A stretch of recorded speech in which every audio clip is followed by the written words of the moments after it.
Hi, these are some quick thoughts on the Pentax 17. I just got this copy used. First thoughts are it does feel kind of plasticky. It's very light. It does have that kind of hollowish feel.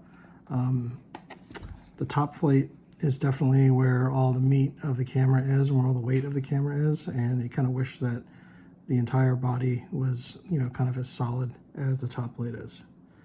You can't fire the shutter without a battery. So when I got this camera, the film advance had been advanced and I didn't have a battery in it at the time. And you can see the film advance won't move forward until you have, fired the shutter.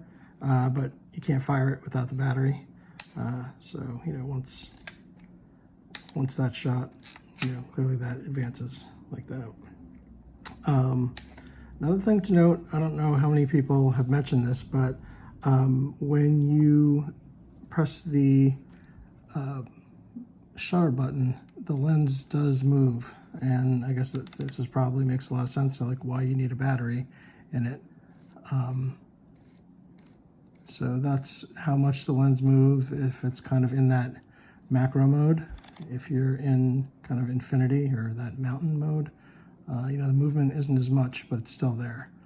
I think that's going to come into play when you're taking a picture. You won't be able to, don't expect that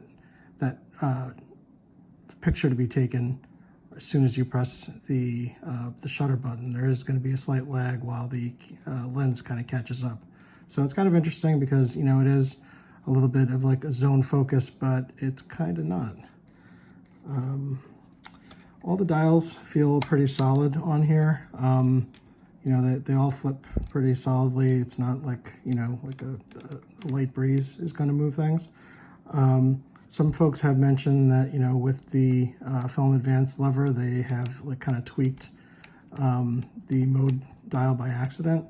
I don't know. If I'm shooting this, I'm probably using the film advance lever kind of sticking out as a thumb holder, the way I do on other film cameras. So like any advance is just coming from over here. I'm not really anywhere near that mode button. So I don't think that really bothers me too much. I think the last thing to mention is how long the flash takes to charge. And it's just something to note. You can see here, this is what the lag looks like when you are charging the flash. After taking a shot, just takes a little bit before that charges again for another shot. So just something to keep in mind if you're planning on taking pictures pretty quickly, that with the flash on, that there may be some kind of lag before you can actually take a picture. It will fire before the flash is actually charged, but it's probably going to be too dark if for the image to expose properly if you're expecting the flash and it's not going off. Anyway, just some quick thoughts. Hope it's helpful. Thank you. Bye.